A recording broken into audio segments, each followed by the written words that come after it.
పూర్తి వివరాలకు చదవండి రేపటి అక్షర శిల్పం దినపత్రికలో.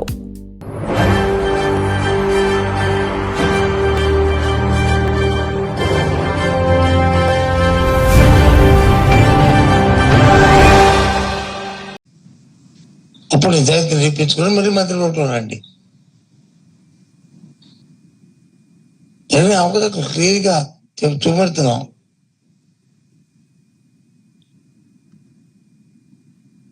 సుమారు 3 లక్షల మంది విద్యార్థులు వచ్చి నిరుద్యోగులు వచ్చి పరీక్షకి హాజరైతే ఏ రకంగా మీకు సంబంధించిన వ్యక్తులకి ఏ రకంగా అందులో ఆపదలు జరిగే అందరం చూసాం. కళ్ళ కొట్టొచ్చినట్లు చెప్పారు. అందుకు ప్రభుత్వంలో పారదర్శకత ఉంటే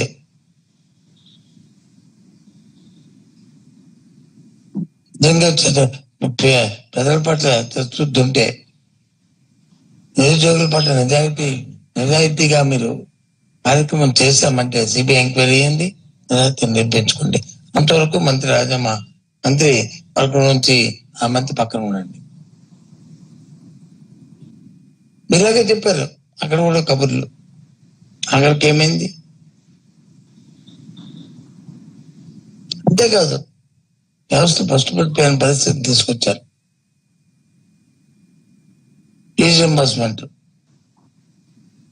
సుమారు 10,000 కోట్ల రూపాయలు వాటికి బకాయిలు ఉన్నాయి. ఫీజు రింబర్స్మెంట్ కానీ, లేదా విద్యాదీవెన కానీ, విద్యాదీవెన కానీ, వసతిదీవెన కానీ రెండు కలుపుకుంటే సుమారు 10,000 కోట్లు ఉంది. ఈ పథకం ఎప్పుడు వచ్చింది?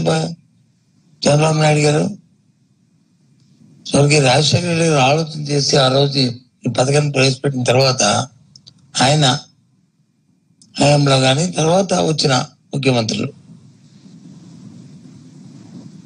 రాజశేఖర్ గారు కానీ, కిరణ్ కుమార్ రెడ్డి కానీ ఇదేదో రాజశేఖర్ గారు చేశారు, ఈ బకాయిలు నిమ్మని చెప్పారు. అంతెందుకు? నువ్వు 14లో ముఖ్యమంత్రి అతడికి బకాయిలు ఉంటే బకాయిలు తీర్చావు కదా, తీర్చవలేదు చెప్పు. ఏదో 1-2 వాయిదాలు మిగిలిపోయి ఉంటే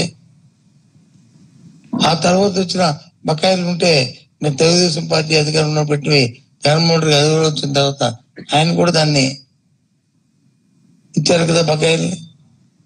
అది కంటిన్యూ ప్రాసెస్ కదా.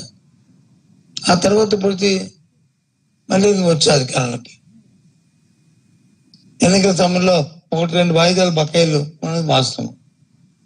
మీరే పిటిషన్ పెట్టి బకాయిలు ఇవ్వద్దని చెప్పారు. మన బకాయిలు చెల్లించిన బాధ్యత నీకు ఉంది కదా. వాటితో పాటు వాటికి ఎంత అయింది? సుమారు 10,000 కోట్లకి అయింది. 1000 కోట్లు 10,000 కోట్లకి వాళ్ళ బకాయిలు ఉన్నాయి. మరి విద్యార్థులు ఎలా చదువుకుంటారు? మరి విద్యార్థుల భవిష్యత్తు ఏంటి? ఏ రకంగా వాళ్ళు వచ్చి సర్టిఫికేట్ లేకపోతే ఉద్యోగాల కోసం వాళ్ళు దరఖాస్తు చేసుకుంటారు? ఉద్యోగం వస్తే జాబ్కి ఎలాగ అవుతారు? రోజు కళాశాల నుంచి వాళ్ళకి తల్లిదండ్రులకి వాళ్ళకి ఫోన్లు చేసి ప్రతిచ్చి చేస్తున్నారు. అవసరం కాదా? ఇప్పుడు మీరు కాలేజీకి ఏం చెప్పారా? అడగొద్దు, ప్రభుత్వం బాధ్యత వహిస్తుందని చెప్పట్లే. అడగండి విద్యార్థులని. ఈవెన్ ప్రైవేట్ కళాశాలలో కాదు, ప్రభుత్వ కళాశాలలో కూడా జరుగుతుంది కార్యక్రమం. అక్కడ ఉన్న పేమెంట్ సిట్గా ఇవ్వడానికి అక్కడ కూడా జరుగుతుంది ఈ కార్యక్రమం. ఎంత శోచనీయం, ఎంత ఇబ్బంది, ఎంత ధర్మం అయితే.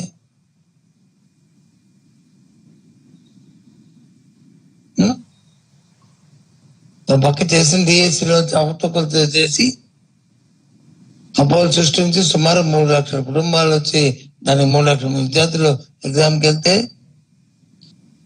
ఎక్కడ చూద్దామండి? స్పోర్ట్స్ కోటాలో ఎప్పుడైనా సరే మనం ఉంది.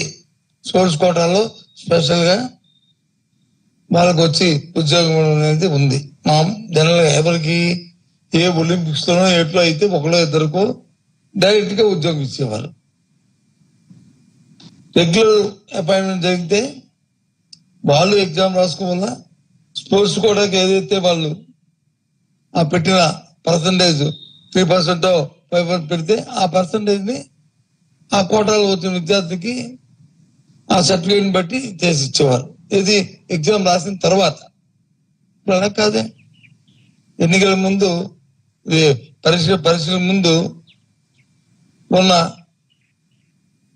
డివో నెంబర్ 4, డివో నెంబర్ 47 దాని నుంచి సవరణ చేసి కొత్త జీవోలు ఇచ్చారు. 447 జీవోలు ఇచ్చారు. ఇచ్చి వాళ్ళకి అపాయింట్మెంట్ చేస్తారు. మీకు నచ్చిన వ్యక్తులకి, మీకు నచ్చిన మనుషులకి వాళ్ళకి చూసుకోవడంలో ఉద్యోగాలు ఇచ్చేసారు. మళ్ళీ సెలక్షన్ అయిపోయిన తర్వాత మళ్ళీ జీవనం మార్చి మళ్ళీ పాత జీవనం మళ్ళీ ఇప్పించారు. దగ్గరది ఇదంతా సక్రమంగా సవ్యంగా జరిగాయంట. అందుకే మేము డిమాండ్ చేస్తున్నాం. ఉంటే ఎంక్వైరీ అయిన తర్వాత వాస్తవాలు అయితే రండి, పర్వాలేదు, నాకు అభ్యంతరం. కానీ పక్కకి చదువుకోవడానికి వచ్చి ఫీజు రింబర్స్మెంట్ పథకానికే తోటి పొడుస్తున్నారు. పక్క వచ్చి ఉద్యోగాలకు వచ్చి నిరుద్యోగ వృత్తి అన్నారు. ఉద్యోగం ఇకపోతే నిరుద్యోగ వృత్తి లేదు ఇవాటి వరకు కూడా. ఏ ఒక్కరికైనా నిరుద్యోగ వృత్తి ఇచ్చారండి? 2 సంవత్సరాల పైన అయిపోయింది ఉద్యోగం ఇకపోతే. ఎన్నికల్లో గొప్పగా చెప్పారు. ఏంటి ప్రభుత్వం విద్యార్థుల పట్ల, యువకుల పట్ల ఈ రకమైన వివక్షత ఏంటిది? బకాయిలు వచ్చి అడిగితే బకాయిలకు వచ్చి మరి బకాయిలు పెడతారు. మరి కాంట్రాక్టులు బిల్లులు ఇస్తున్నారండి, కాంట్రాక్టులు బకాయిలు పెడతారా? పెట్టట్లేదు మీరు. ఎందుకు? దాంట్లో లబ్ధి ఉంటుంది, వీటిలో లబ్ధి ఉండదు, అంతే కదా. ఏంటిది? ఏం చంద్రబాబు నాయుడు గారు ఏంటిది? ఇదేనా మీ అనుభవం? ఇదేనా మీరు గొప్పగా చెప్తుంది? కొన్ని ఏదైనా కార్యక్రమం అనుకుంటే ఆ స్కూల్స్ లో వచ్చి ఆ నాడు నేలలో కట్టిన స్కూల్ని కంటిన్యూ చేయాలంటే చేయవలసిన బాధ్యత మీకు లేదు. కంటిన్యూ కాదు గవర్నమెంట్ అనేది. ఆ కార్యక్రమం పూర్తి చేయాల్సిన అవసరం లేదు. రోడ్డు ఎక్కడికి వేసింది అక్కడ ఆపేయండి అన్నాకి. బిల్డింగ్ కడితే ఆ బిల్డింగ్ లో చాలా చెట్ల కింద పుట్ట కింద చదువుకునే పరిస్థితి కదా. కట్టకపోతే ఇవి పాడైపోతాయి కదా. ఎంత అది దుర్వినియోగం అవుద్ది, ఎంత అదే అప్రతిష్ట. ఆలోచన లేదు.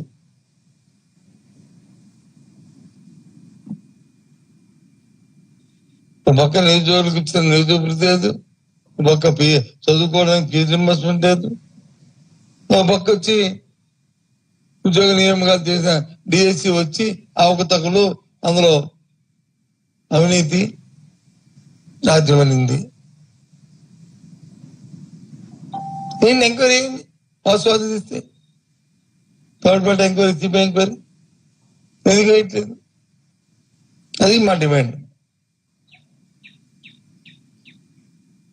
అంతేకాదు, గొప్పగా నన్ను ఎప్పుడో పేపర్లో చూశాను, ఏదో కారులో వచ్చి బాగాపురం ఎయిర్పోర్ట్కి వెళ్తున్నట్టుగా.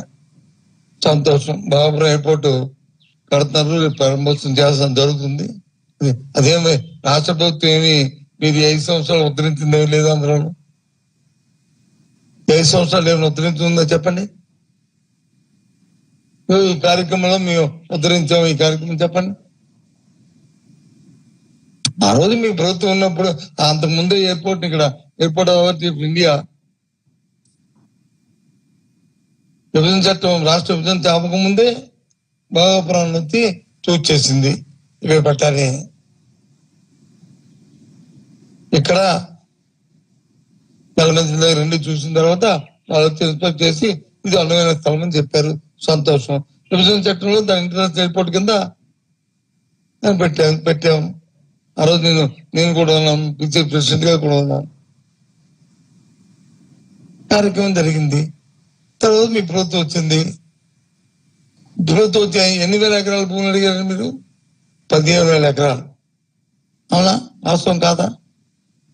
ఎయిర్పోర్ట్ కోసం బాబా అక్కడ రైతులందరూ ఎన్ని ఉద్యమాలు చేశారండి. వాళ్ళతో కలిసి మేము కూడా చేశాం కదా. ఆ 15,000 నుంచి 5,000కి వచ్చారు. తర్వాత పోనీ 5,000 ఇవ్వండి, 5,000 కూడా అవసరం లేదు అని చెప్పని మేము వాదించాం. మీ ప్రభుత్వం పోయింది, మా ప్రభుత్వం వచ్చింది. వైసీపీ ప్రభుత్వం జగన్మోహన్ రెడ్డి గారు ముఖ్యమంత్రికి వచ్చారు. వచ్చి 2,703 ఎకరాలు సేకరించాం. ఎవరు సేకరించారు అప్పుడు మా ప్రభుత్వం. ఇదేం వ్యక్తులు కాదు, వైసీపీ ప్రభుత్వం జగన్మోహన్ రెడ్డి నాయకత్వంలో రైతులను ఒప్పించాం. రైతులకు కావాల్సిన కాంపన్సేషన్ చట్ట ప్రకారం ఇవ్వాల్సింది, లేదా ప్రభుత్వం అదనంగా ఏమి ఇవ్వాలనుకుంటే అది కూడా ఇచ్చాం. అందులో 500 ఎకరాలు ప్రభుత్వానికి ఉంచి ఎయిర్పోర్ట్ కి 2,200 ఎకరాలని వాళ్ళకు వచ్చి అసైన్ చేయడం జరిగింది.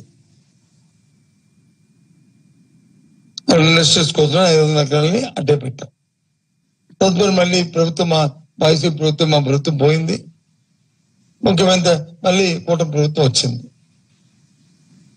అప్పుడు మేము ఫౌండేషన్ ఇచ్చినప్పుడు చెప్పారు అది ఆగస్టు 8 కల్లా ఎయిర్పోర్ట్ మీకు అందిస్తామని చెప్పింది. అంతే సర్వేగంతో వాళ్ళు ప్రైవేటు జిఎంఆర్ సంస్థ కాబట్టి వాళ్ళు ఫైనాన్స్ క్లోజ్ చేసి ఆ కార్యక్రమాన్ని చేశారు. ఇక్కడ చిన్న డిఫరెన్స్ చూసుకోండి. అశోక్ గజపతి కూడా పౌరాణిక మంత్రి తీశాడు, జ్ఞాపకం ఉందా? అప్పుడు ఏం తెచ్చారు ప్రొఫెషన్లో? అప్పుడు ఏం జరిగా? అప్పుడు అలాగే విజయవాడ ఎయిర్పోర్ట్ కూడా అప్పుడు ఉండేది కదా. అది ఎయిర్పోర్ట్ అథారిటీ ఆఫ్ ఇండియా అది కదా. అది ఇవాళకి ఏమైనా తయారైందా? ఇప్పుడు ఎన్ని సంవత్సరం అయింది? 15. అది వచ్చినప్పుడు పోయినప్పుడు దాన్ని చూడటం, మాల్ చూడటం, ఇది చూడ ప్రైవేట్ ఇది బాగా అలవాటు. ఎవరైనా పుట్టిస్తే వాళ్ళ పేరు పెట్టించుకోవడం. పెట్టుకోండి, తప్పుగా కాదు, పెట్టుకోండి. కానీ ఆ కార్యక్రమం కూడా చేయాలి కదా. ఇప్పుడు 1వ తారీఖు నాడు దాన్ని ప్రారంభం చేస్తున్నారు, సంతోషం. ప్రధానమంత్రి గారితో చేస్తున్నారు, సంతోషం. వారు రావడం మంచిగా వస్తే ఈ రాష్ట్రానికో లేకపోతే ఈ జిల్లాకో ఏదైనా ఆయన వరాలు ఇస్తే ఇంకా అందరం ఆనందపడతాం. పార్టీలకు అత్యధికంగా ఎందుకు ప్రజల కోసం ఉన్నాం అందరం. కానీ దాంట్లో ఉన్న ఇబ్బందులు ఏంటంటే ఇప్పుడు తెలియదు. ప్రారంభం అయిన తర్వాత చెప్పు, ప్రారంభం ముందు మనం మాట్లాడకూడదని నేను మాట్లాడలేదు.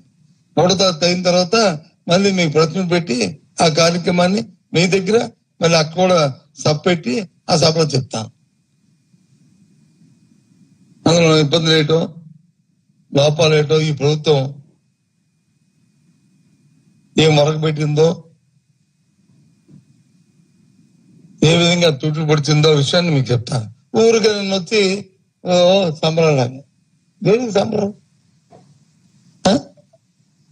దేనికి తప్పు కాదు, మంచిదే. ఇష్టం ఏదైనా చెప్పినప్పుడు చేసినప్పుడు దానికి మాది అని కమిట్మెంట్ తో చెప్పి జరిగిన సమస్య చెప్పి చేస్తే పర్వాలే. ఏం చెప్పడానికి ఏముంది మీ దగ్గర? ఏంలే.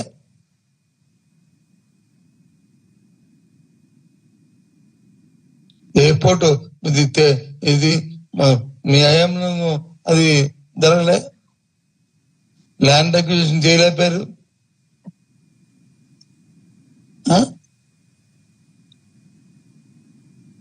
తర్వాత వచ్చిన ప్రభుత్వం ఆ కార్యక్రమం రేపు ప్రధానమంత్రి గారు అయిపోయిన తర్వాత చెప్తుంది. ఎందుకంటే ప్రధానమంత్రి గారు అంత వ్యక్తి ఇక్కడ వస్తున్నప్పుడు మనం దాని గురించి మనం మాట్లాడకూడదు. అందరం సంతోషించాలి, అందరూ స్వాగతించాలి. అందుకే నేను దానికి వెళ్ళట్లే. కానీ అన్న ఈ ఊరేగింపులు ఈ అట్టాసాలు చూసిన తర్వాత ఏదో అనిపించి మీకు మాట్లాడుతున్నాను. 1వ తారీఖు అయిపోయిన తర్వాత అప్పుడు మళ్ళీ ప్రెస్ మీట్ బహిరంగ సభ అక్కడ పెట్టి బహిరంగ సభలోనే చెప్తాను. విషయం ఏంటనేది ఈ కార్యక్రమం ఇది ఈ ప్రభుత్వం తాలూకా తత్వంగా.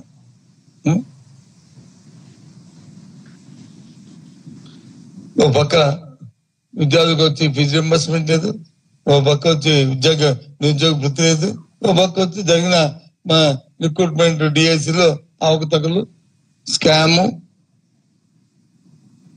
జీవోలు ఇవ్వడం, మార్చడం, ఇవన్నీ.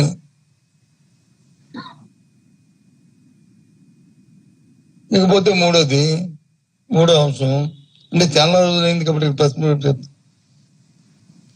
మన విజయనగరంలో మాజీ మంత్రి గారు, మాజీ ఎమ్మెల్యే గారు, మాజీ పార్లమెంట్ సభ్యులు, ప్రస్తుత గవర్నర్ గారు ఈ మధ్య 2-3 సార్లు మా పార్టీ ఆఫీస్ గురించి స్టేట్మెంట్ ఇచ్చారు. మా పార్టీ ఆఫీస్ గురించి ఇచ్చారు కాబట్టి నేను ఇంటర్వ్యూ ఏం మాట్లాడతాను. దయచేసి అశోక్ గారు ఎక్కువగా రియాక్ట్ అవ్వకండి.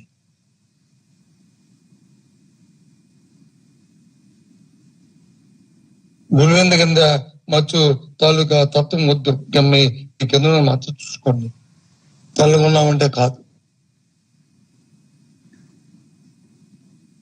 విజయనగరంలో పూర్వం నుంచి ఉన్న అన్ని కూడా మహారాజా గారి పేరు మీద ఉన్నాయి. గౌరవానికి అందరం దాన్ని ఒప్పుకున్నాం, అందరూ అంగీకరించాం. కానీ తర్వాత రాజభరణ ప్రజాస్వామ్యంలో రాజభరణాల రద్దు వచ్చింది. జరిగిన పరిస్థితులు అన్నీ తెలుసు. వాటన్నిటి గురించి ఎక్కువగా మనం పోకూడదు. మీ ఆస్తులు వచ్చి ఎవరు తీసుకోవడానికి, ఉండడానికి, లేకపోతే దాన్ని అన్యాయం చేయడానికి ఎవరు తయారుగా లేవు. మేము చేసిన మేము ఒప్పుకోం. ఒక్క విషయాన్ని మీకు జ్ఞాపకం చేశాను. మాన్సాస్తో అవకతవకలు జరిగాయని, జరుగుతున్నాయని, మాన్సాస్ ప్రభుత్వంలో కలిపిమని సాక్షాత్ అశోక్ గజరాజు గారే ఆనంద్ గజరాజు గారు ఉన్నప్పుడు లేఖ రాశారు. ఇది వాస్తవం కాదో చెప్పాలండి, తర్వాత నేను మాడతాను మిగతాన్ని, తర్వాత మాడతాను నేను మిగతాన్ని. మేము ఎప్పుడైనా మా పేపర్ మీద మా రైటింగ్ లో ఎప్పుడైనా రాసామా?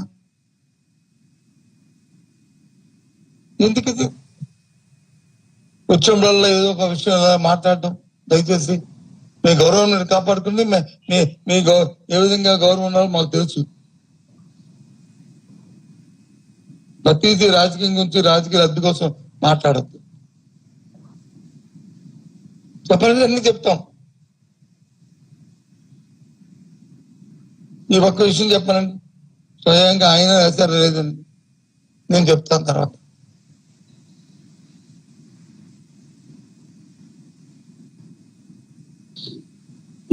సర్దుకుంటే సరే అవుతుంది, కాలాలు గడుస్తున్నాయి, ఇంకా ఎందుకు నేను అనుకుంటూ రోజు వచ్చినప్పుడల్లా వైసీపీ కార్యాలయానికి వచ్చి ఏదో అన్యాకరం తీసి ఏదో వ్యవస్థ పెట్టినారు. దాని పక్కనే ఇచ్చారు కదా మరి శంకర్ ఫౌండేషన్ కి,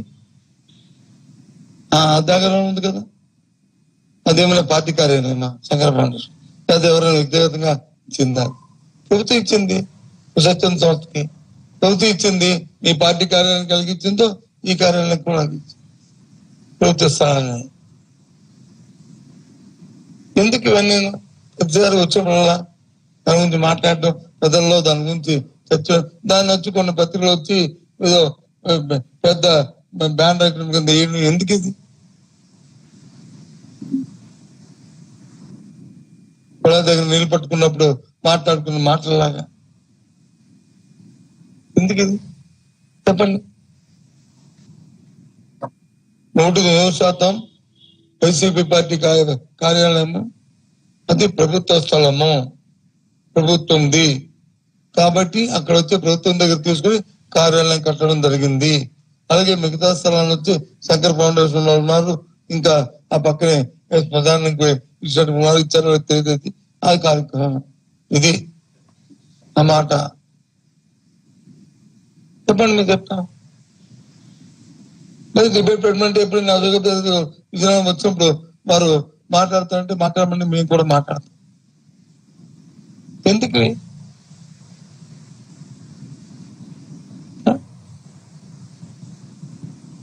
నేను నా కారులోకి వెళ్ళి అడవిడి చూస్తుంటే ఏదో అయింది కాలం, ఏంది ఎవరికో ఏదో పదవులు వచ్చేవో లేకపోతే ఏదో సంబరాలు తీసుకున్నాం అంటే ఎయిర్పోర్ట్కి వెళ్తాను అన్నమాట.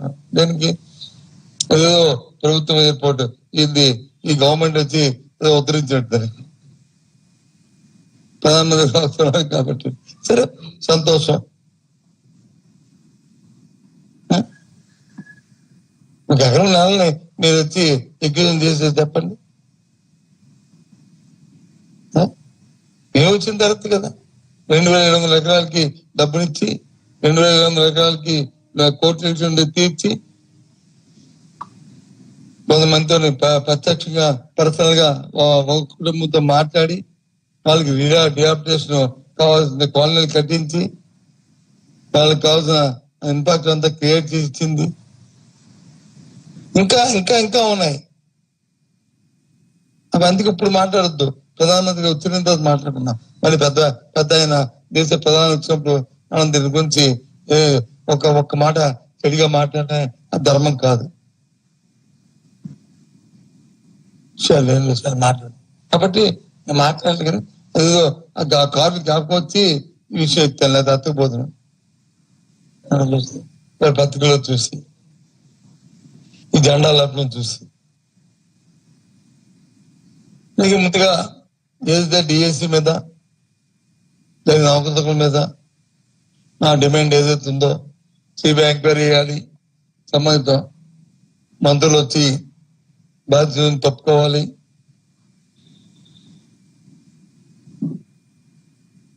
చేయాలందో అలాగే ఏదైతే విద్యార్థులు చదువుకోవడానికి ఇప్పుడు ఇవాళ కాలేజీ యాజమాన్యాలు వాళ్ళు ఫీజు రింబర్స్మెంట్ వాళ్ళు వసతి ఉన్న ప్రభుత్వం చెల్లించకపోవడం వల్ల సకాలంలో పెద్ద బకాయిలు పెరిగిపోవడం సుమారు 10,000 కోట్లు బకాయిలు ఉండడం వల్ల యాజమాన్యాలు విద్యార్థులను ఇబ్బంది పెడుతున్న నేపథ్యంలో వాటిని వెంటనే విడుదల చేయాలని, అలాగే ఎన్నికల ముందు ప్రచారంగా విద్యార్థుల తాలూకా నిరుద్యోగ యువకుల్లో ఆశలు రేకెత్తించి బాబు వస్తే జాబ్ ఇస్తాం లేకపోతే నిరుద్యోగ వృత్తి ఇస్తామని స్వామిని ఇచ్చి వాళ్ళు నిరుద్యోగ వృత్తి ఇస్తారన్నారు. విఫలైపోయింది ఈ ప్రభుత్వం ఇవాళ వరకు కూడా. ఆ కార్యక్రమాన్ని వెంటనే నిర్వర్తించాలని మరి నేను డిమాండ్ చేస్తూ ఈ మిమ్మల్ని అందరినీ పిలిచి ఈ విషయాన్ని మీ ద్వారా రాష్ట్ర ప్రధానికి తెలియజేయాలని ఈరోజు ఈ పత్రికా సమావేశం. ఓకేనా? ఏమున్నాయా మీ దగ్గర పైనుంచి క్వశ్చన్లు ఏమన్నా అడగమని లేవా? సరే అయితే ఉంటే చెప్పండి.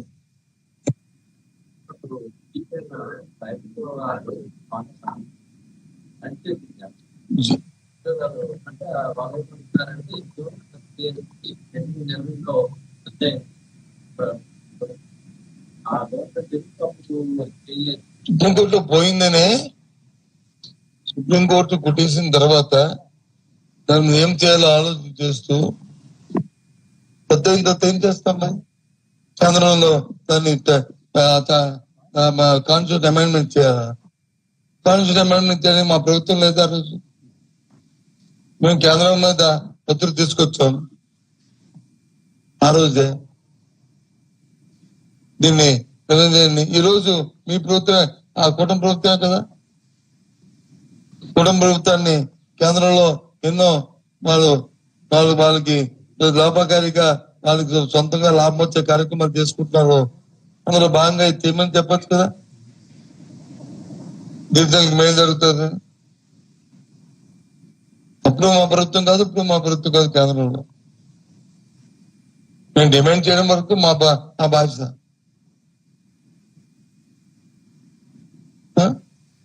ఇప్పుడు ఈ ప్రభుత్వం చేయాలి. ఈ ప్రభుత్వం నాకు ఇష్టం, మమ్మల్ని కాదు. ఇంకోటిలో పోయిన తర్వాత మేమేం చేస్తాం? అయినప్పుడు కేంద్రంలో దాన్ని ఇది కాన్స్టిట్యూషన్ అమెండ్మెంట్ చేయాలని చెప్పి మేము ప్రభుత్వాన్ని డిమాండ్ చేస్తాం. ప్రచారం చేసి హక్కులు కల్పించాలని. అది సార్ ఒకసారి ఆడియో వినండి సార్. ఇది ప్రతినిధి చెప్పండి. ఏంటి దేవస్థానంలో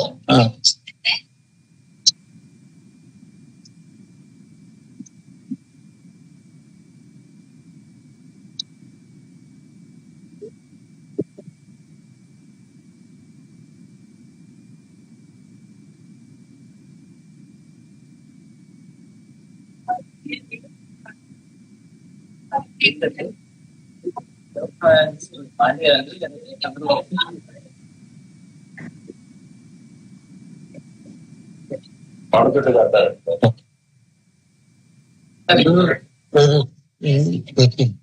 ఇది ఇలాంటి కార్యక్రమాలు చేస్తున్నప్పుడు ఏదో పండు గారిని అడిగాము, పూజారి గారిని అడిగాము. అదిగా అగమ్మ శాస్త్రాన్ని మొత్తం తెలిసిన వాళ్ళ మీద పండితులను కూర్చోబెట్టి వాళ్ళని అడిగి వాళ్ళు ఏం చెప్తే తప్పు కాదు. కానీ పండుగ మా ఇంటికి వచ్చి పండుగ చెప్పారు, లేదా మీ ఇంటి గుడికి వెళ్తే పూజారి గారు చెప్పారు, ఇది కాదు. దురదృష్టం ఆ పండితుడి గారు చెప్తే ఆ కార్యక్రమం చేయొచ్చు. సింహాచలంలో గాని, తిరుపతి దేవస్థానంలో గాని, లేకపోతే అన్నవ దేవస్థానంలో గాని ఈ కార్యక్రమం చెప్తే ఆ పండితులు చెప్తే ధర్మశాస్త్రం ఉన్న వాళ్ళు ఉంటారు కొందరు చిత్తాస్తులు, వాళ్ళు కానీ అడిగి వాళ్ళతో తప్పు కాదు. అయితే కాదు కదా.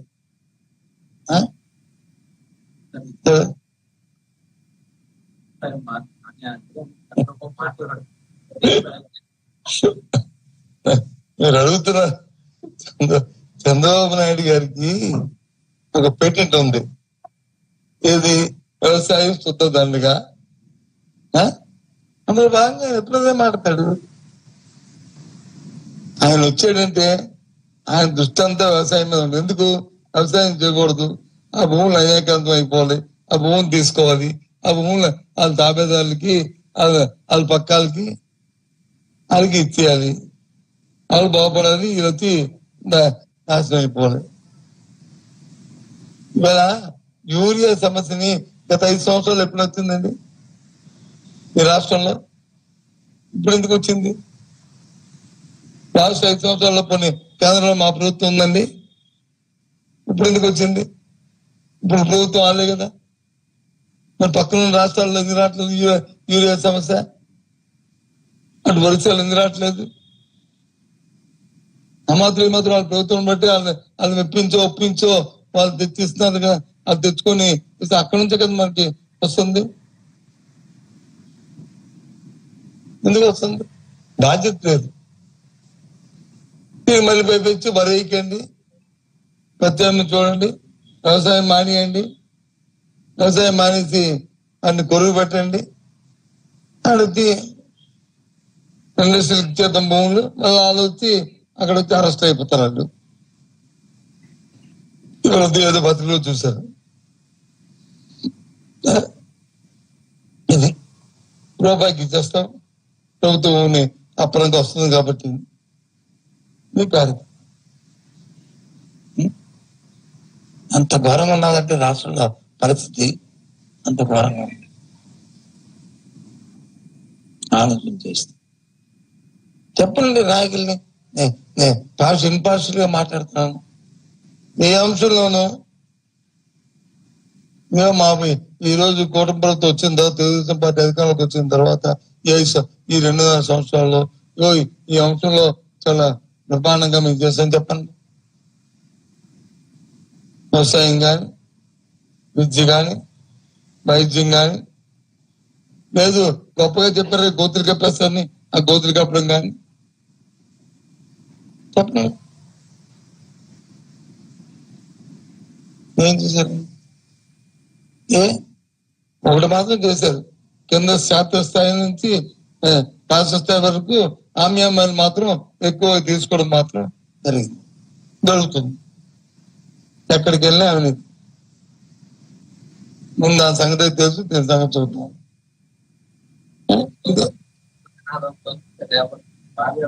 వెళ్ళమని జనం చెప్తారు ఆ మాట. అదే మేము కోరుతున్నాం. సూపర్ శిక్షణ వెళ్ళమని నవ్వుతున్నా పొద్దున్న మానేస్తారా? ఏదైతే పెన్షన్ ఉందో 1వ తారీఖు ఇస్తుంది పెన్షన్ 3,000 రూపాయలు మేము ఇచ్చేవాళ్ళం, దాన్ని 1,000 రూపాయలు పెంచి 4,000 రూపాయలు ఇవ్వడం ఒకటే. మళ్ళీ అందులో కూడా అలా తగ్గుతూ చనిపోయే వాళ్ళ సంఖ్య తగ్గుతుంది, కొత్త వాడికి పెన్షన్ 2 సంవత్సరాలుగా.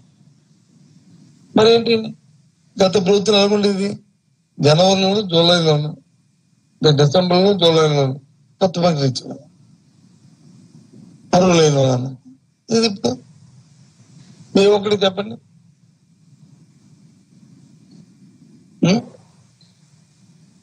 ఇందాక పేపర్ ఇచ్చాను, వీళ్ళంట ఇది ఇప్పుడు వచ్చి ఈ డబ్బులు చేతికి ఇవ్వడంతోనే ఇంత ఆనందపడతానంట. ఇంతకుముందు డిబిటీ ఇస్తే ఆనందపడేవారు కాదంట.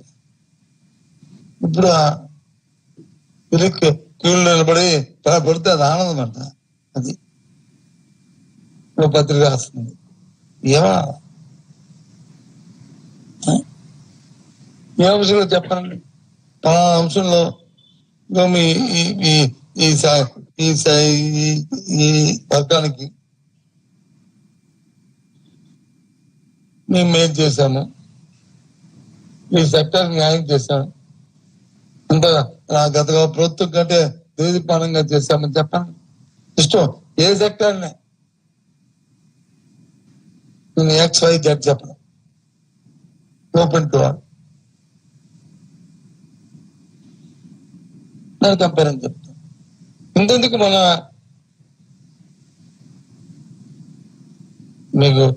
యూనివర్సిటీ JNT తీసుకొచ్చాం.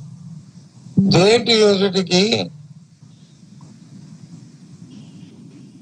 వాళ్ళ కాన్వకేషన్ జరిగితే తీసుకొని వైద్యాలు పెడతారండి.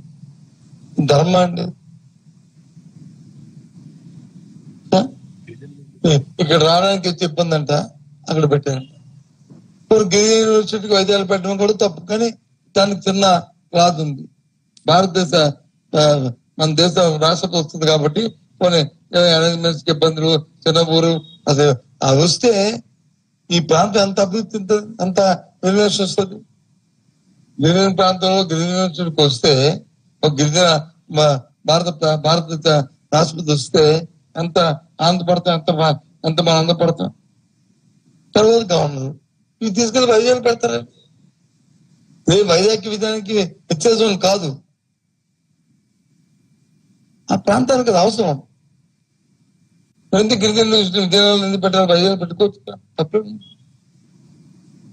ఎందుకు వెనుకబడిన ప్రాంతాలని అభివృద్ధి చేయాలి, వెనుకబడిన ప్రాంతంలో ఇలాంటి యూనివర్సిటీతో రావాలి అని ఆలోచనతో పెట్టించారు. ఆలోచన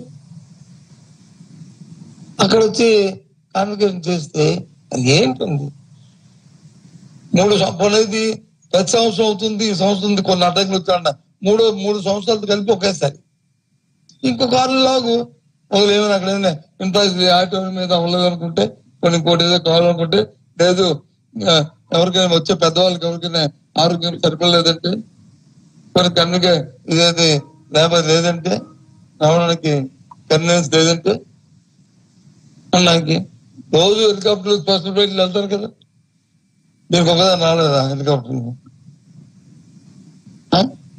చెప్పండి. ధర్మ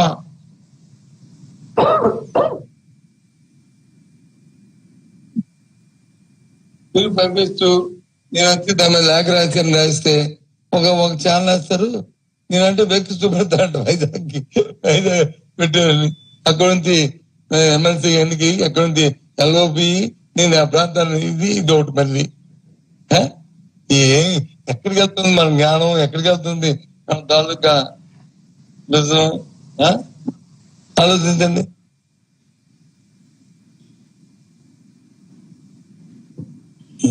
కాదు కదా ఇలాంటి కార్యక్రమాలు ఏం చేస్తున్నారు ఇక్కడ ప్రజాప్రతినిధులు? ఏం ఆలోచన చేస్తున్నారు? చెప్పండి. అందుకే నేను డిమాండ్ చేస్తాను. ఈ అంశాలన్నీ ప్రజలు తెలియాలని ఇవాళ ఈ పత్రిక సమావేశం. మరిన్ని కథనాల కోసం సబ్స్క్రైబ్ చేసుకోండి మీ అక్షర శిల్పం. పూర్తి వివరాలకు చదవండి రేపటి అక్షర శిల్పం దినపత్రికలో.